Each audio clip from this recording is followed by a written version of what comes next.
bagaimana perempuan yang sedang bergerak dalam dunia pendidikan. Sebab men itu haram orang yang lagi baca Al-Quran. Sebagaimana dalam hadis yang sahih Rasulullah sallallahu alaihi wasallam bersabda, la yaqra'il junubu. Ada juga hadis Abu Dawud ini la yaqra'u, tapi yang lebih enak dalam syarah-syarahnya la yaqra'il junubu walal haidu syai'an minal Qur'an. Jangan membaca orang yang junub dan orang yang haid syai'an, barang seayat pun, sehuruf pun niatannya Quran. Haram, tak boleh. Tapi kalau bukan niatan Quran, boleh. Ada yang meninggal dunia, berita duka cita, innalillahi wa inna ilaihi raji'un, Quran, tapi niatannya doa musibah. Mau pergi, subhanalladzi sakhkhara lana hadza, dan seterusnya. Itu doa perjalanan. Mau makan, bismillahirrahmanirrahim. Habis makan, alhamdulillahirabbil alamin. Itu Quran, tapi niatannya doa. Enggak apa-apa, enggak apa-apa. Sebab kata Nabi, innamal a'mal binniyat wa innamal likulli imri'in ma nawaa. Bila niatnya doa, enggak apa-apa. Bila niatnya baca Quran, haram, maka kembali pada dirinya. Cuman kasusnya bagaimana ibu-ibu yang pengen ngaji. Sebetulnya kalau ngajinya mau boleh, nggak ada larangan orang itu untuk ikut ngaji taklim, apalagi fikih dan seterusnya. Masalahnya tempatnya di masjid. Iya, tempat ngajinya, kitanya aja di luar masjid, kan bisa. Bisa, boleh. Apalagi kayak orang tua kita ini. Ini masjid bukan ini ya?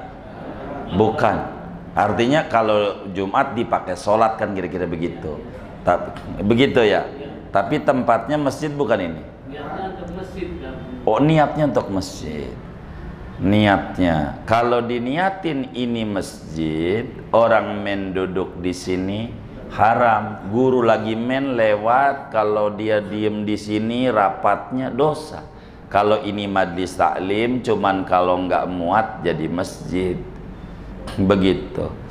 Ini begitu. Sehingga kalau ini masjid, ketika terjadi penggusuran, mana batas wakaf masjid, mana bukan masjid, supaya kita tahu masjid kudu jadi masjid lebih gede lagi dan seterusnya dalam urutan hukumnya. Kalau aula berarti nggak haram, namanya aula. Cuman aula bisa dipakai untuk masjid, artinya untuk sholat. Karena ada namanya musola, ada masjid, ini beda. Nah, kita bedanya lain waktu. Jadi kalau kita kalau ini aula namanya, tapi bukan ini, karena ini kan tadi dibilang masjid. Contoh ini aula, kan nggak apa-apa. Begitu, aula begitu. Bukan masjid begitu. Boleh. Atau di emperannya kan kedengeran. Kalau contoh di Al-Madinah kan ada rumput hijau ya. Rumput hijau itu mah bukan masjid kan. Ya duduk di situ kedengeran, kan nggak apa-apa. Kalau berbicara ngaji mah begitu, nggak mesti harus masuk. Malah bagus kalau duduk di luar, kan orang nanggok juga nggak keluar ya, kan jadi selamat juga ya. Ngopi malah lebih enak. Bagaimana kalau guru Quran? Nah, ini dilihat. Kalau guru Quran sebetulnya nggak ada masalah. Guru Quran ini kalau di daerah nih, sepanjang yang saya tahu, karena orang tua kami, ibu kami kakaknya ibu kami, adanya ibu kami, ibunya ibu kami, neneknya ibu kami, sampai terus ke Datul Kahfi, guru semuanya, Quran, guru fikih, guru Quran, terus. Kalau lagi men, biasanya ngajar ngaji, mau ngajar ngaji, enggak ngajar ngaji. Kan guru ibu kami ini guru tafsir, jadi kalau urusan tafsir pasti umi kami. Kalau lagi men, itu biasanya zaman kami kecil, meski kami tak banyak ngaji sama umi kami, lebih sama orang lain. Kalau anak sendiri kan ngegebuknya kenceng ya, kalau orang lain kan kagak, jadi kurang mau ngaji sama orang tua sendiri. Jadi kalau ngaji Quran sepanjang yang saya tahu banyak cara. Biasanya kalau lagi men ngaji mau tetap ngaji di rumah tuh, di majelisnya, tapi nggak libur, dengerin aja. Contoh begini, contoh biar gampang. Kalau di daerah nih, sepanjang yang saya tahu, hampir rata di Banten, di banyak wilayah yang kami tahu, nggak pernah ya walaupun men. Jadi biasanya ngajarnya begini. Contoh lah, si murid baca, wa minan nasi man yaqulu. Guru tuh pakai sapu panjang tuh, kayu. Jadi kayak gini nih, sepanjang gini nih. Nun mati ketemu ya tuh, begitu biasanya. Nun matu ketemu ya, apa namanya? Idgham tuh. Muridnya baca, wa minan nasi mayak. Nah, baru biasanya begitu. Ngebenerinnya. Tinggal bilangin aja bacaan itu. Begitu kalau yang salah-salah tuh biasanya begitu. Salah lagi gitu. Gitu. Itu kayak begitu. Umpamanya Qul a'udzu birabbin nas, malikin nas. Lihat itu, habis mimnya nggak ada alifnya itu, kan nggak baca Quran. Begitu, huruf hijaiyahnya aja nggak benerin. Itu sepanjang yang kami tahu, jadi nggak perlu libur. Bisa, atau kalau teknis di Jakarta karena TPA kan bisa diganti doa-doa wudhu, diganti ini, diganti itu, macam-macam. Mau liburan ya sekolah pinter lah, cara-cara sekolah itu teknis, bagaimana model pendidikan, bikin judulnya field trip lah, ke puncak lebih nginep, kan lumayan duitnya 1.000-2.000, itu kan ilmu sekolah, itu mah bisa, itu mah teknis lah. Kalau teknis mah nggak usah diajarin lah.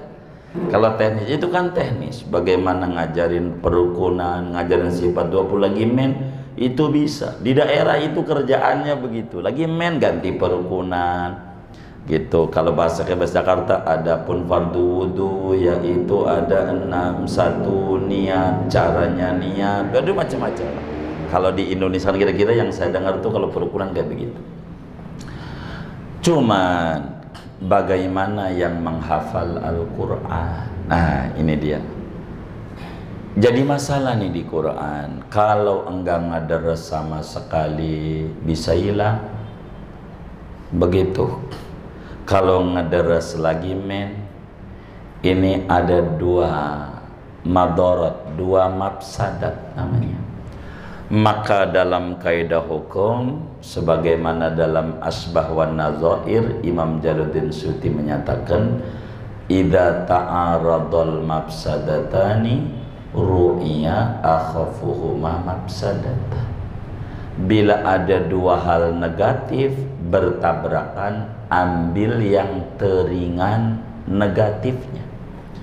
Kalau Quran itu hilang jadi dosa gede, kalau dibaca jadi dosa, maka agama bilang udah yang ngapal Quran apalagi emennya lama, baca saja tak mengapa. Lebih-lebih kami menganjurkan, meski keluar daripada mazhab 4, Imam Dawud Az-Zahiri di dalam kitabnya, seperti Ibnu Hazm dalam Al-Muhalla'nya, ini enggak apa-apa orang men baca Quran dalam madhab Dawud Az-Zahiri. Tapi kami tidak setuju sebagai orang yang mendalami fikih Syafi'i, kecuali pada keadaan darurat seperti orang yang hafal Quran. Maka kami tulis dalam kitab yang pertama kali kami buat, Samaratul Janiyah fil masailil muhimmah ad-diniyah, masih berbahasa Arab sampai sekarang. Itu kami jelaskan, wis ikut saja. Bagi yang men ngapal Quran ini khawatir hilang, ini ada jalurnya. Bagi yang men pada kondisi kayak begini, ala kulli hal, ngaji mengaji saja tidak menjadi halangan. Contoh tahlilan malam Jumat, kan yasinan, ya udah denger aja kan nggak apa-apa. Waktu kulhu ya denger aja kan nggak apa-apa. Kalau mengikut dalam hati aja, nggak ada yang diucapin, boleh di hati. Karena namanya qiraat itu bil lafzi. Begitu, panjanglah itu uraiannya, tapi waktu la ilallah ikut. Jadi kan berkat dapat. Quran nggak baca, enak nggak? Bonus tuh, ikut. Jadi jangan dibikin susah. Agama kita ini selalu ada solusi di dalam kesempitan hidupnya.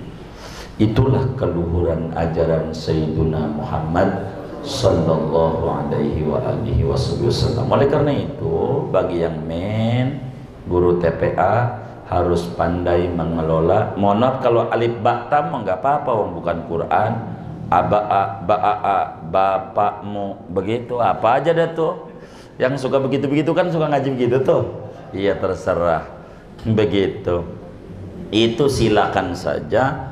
Itu mau bukan Quran kayak Iqra begitu tuh, ndak apa-apa. Yang kayak begitu, yang kayak begitu. Jadi diatur saja.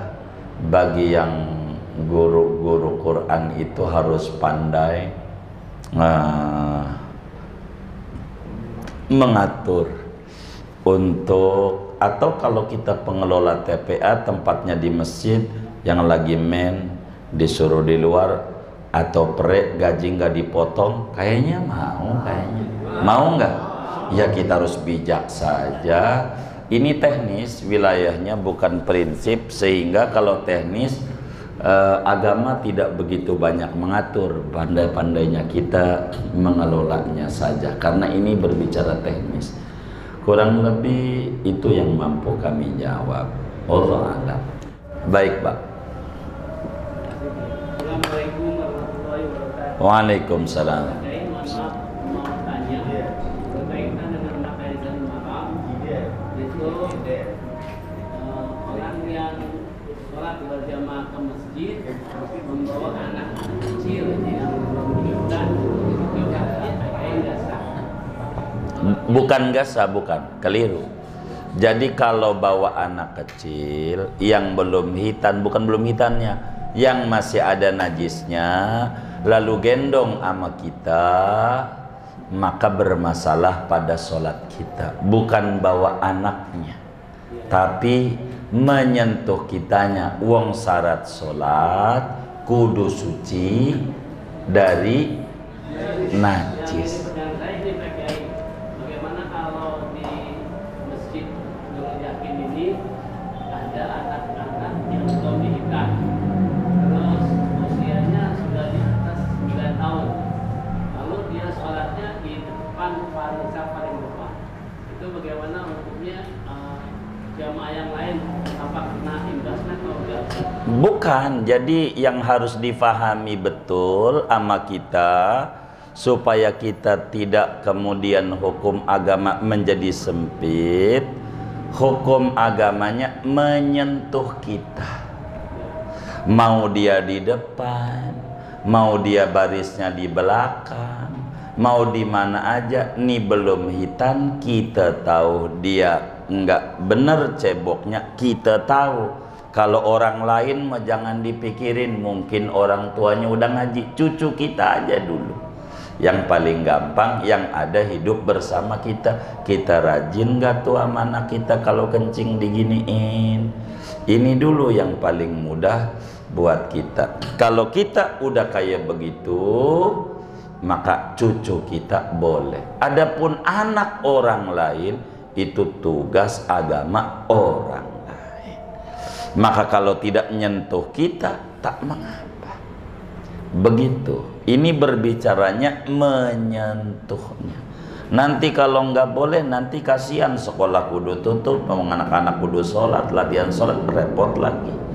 Maka ini cara kita saja. Maka agama mengatur bocah ini sebagai pengurus masjid harus mengatur bocah apa di lantai 2, apa bocah ini baris depan itu yang diatur Nabi orang tua. Cuman masanya yang tua-tua juga minggir juga, ya jangan salahin bocah juga. Kalau begitu daripada depan kosong, kan salah yang tuanya ini. Maka wajar bila bocah ngisi baris depan gara-gara yang tuanya mundur. Ini kan yang salah yang tua. Bocah tak perlu disalahkan. Main di masjid bagus, cuman artinya harus lengkap. Sama aja bocah main ke planetarium bagus, tapi harus dibawa kontrol. Kalau enggak ngacak-ngacak. Artinya bagaimana kita orang tua itu harus pandai mengurusi anak kita. Karena itu tanggung jawab dunia dan akhirat kita. Apa di Nurul Yakin, apa bukan di Nurul Yakin, sama aja. Tapi kalau kita lihat ada anak kecil lari-lari di masjid, sikap kita biar enggak pegel, ingat waktu kita kecil. Jangan-jangan lebih parah dari itu bocah. Sekarang aja kita udah demen di majelis taklim. Waktu kecilnya bisa ditanya sama nyai-nyai yang tahu kita threadnya. Ya Allah, nyolong jambu mulu ini kecilnya. Begitu. Bisa jadi begitu. Kira-kira cuman agama enggak boleh berpikir mundur, bakal nangis mulu kita. Kurang lebih beda. Jadi kalau bocah dari depan bukan berbicara kasusnya, tapi dia menyentuh kita. Kalau udah gede kan insya Allah dia paham. Ala kulli hal bagaimana kita harus mendidik. Di sanalah di masjid ada TPA dan seterusnya. Disinilah muatan isi dari berbagai kajian itu yang bahasa orang tua kita dulu namanya perukunan. Bagaimana ngajarin cebok ini dengan benar dan seterusnya. Begitu, jangan disalahin di bocahnya. Nggak boleh, karena dia tak salah. Yang disalahin di orang tuanya. Tapi pelan-pelan kita didik, kita ajak orang tuanya untuk belajar memahami agama dengan benar. Barangkali Baji begitu. Wallahu a'lam. Iya baik. Bagaimana kalau dengan barisan atau kelompok sendiri, apakah dia masuk terputus tidak ya? Dengan apa tuh? Enggak terputus dengan adanya anak kecil. Yang terputus dengan renggang saya. Begitu renggang tuh. Sebab di tengah-tengahnya khusus buat tempat corona. Ini yang bakal jadi putus. Kalau zaman dulu Rasulullah Sallallahu Alaihi Wasallam dalam sholat tuh Nabi enggak buru ngimamin. Nabi itu sholat diambil ajarannya oleh awak pesawat. Awak pesawat tuh sebelum terbang periksa dulu seat belt. Udah rapi belum? Belum, dandanin lagi. Itu begitu. Nabi tuh sholat itu diperiksa. Kalau belum, ndak bakalan takbir Rasulullah. Itu Nabi opennya, sebab mengurangi ganjaran. Ketika ada longgar aja di baris 2 dikit, aman Nabi negur, jamaah jangan kasih kesempatan buat setan nyelip, jangan, ayo rapat. Nabi jangan kasih kesempatan. Kalau kita mah tolong kasih kesempatan, dikasih silang, ini tempat buat set. Iya, ini kita masalahnya yang kayak begitu. Jadi dengan adanya bocah tak putus, hanya bocah ini lari-lari. Maka yang bagus kalau bocah mau disilang, yang gede bocah, yang gede bocah. Kalau dikumpulin, ya Allah kakinya megang titiknya lagi sujud. Siapa tuh yang kecilnya begitu tuh? Kadang udah gede juga masih begitu juga ini. Ya Allah, ada aja kelakuan bocah. Kalau di masjid itu macam-macam, namanya juga bocah. Jadi kita harus maklum saja, Sebab itu bocah kalau mau jujur, gambaran kita waktu masih kecil. Bahkan dia mah udah mendingan, udah bisa baca Fatihah, kita mah sampai gede belum mau ngaji belum. Kita masihnya maunya meluku di sawah, ngurusi kebo aja, ngarit rumput. Siapa nih yang kecilnya begitu nih? Nggak ada. Oh, nggak ada. Begitu. Jadi enggak lah kayak begitu. Wallah alam. Baik, boleh. Cuma ini yang permasalahannya, anaknya sudah ke masjid, tapi bapaknya enggak. Iya, iya baik, Pak. Jadi kalau bahasa kami, tugas Baji Yusuf sebagai ketua masjid ngajakin bapaknya. Tugas Baji Yusuf sebagai pengurus masjid ngajakin bapaknya. Jangan nyalain anaknya. Kalau itu terus bermasalah nanti tambah panjang. Ini kasus namanya. Jadi Baji Yusuf lah dan teman-teman pengurus Nurul Yakin, siapa pengurus yang lain, tugas mereka bagaimana ada masjid mengajak dan mendorong. Nggak boleh diem aja. Kasihan. Kan saudara kita seagama. Tolongin mereka pelan-pelan dengan cara bil hikmah. Sebab kalau Nabi masa bodoh, maka Islam tak nyampe sama kita. Masa bodoh bukan orang sebangsa, Arab bukan, itu Indonesia. Begitu. Udah, kita ndak boleh masa bodoh. Pelan-pelan kita rayu dengan cara yang sehat, bermanfaat. Fa insya Allah makmur dan cakap. Kurang lebih.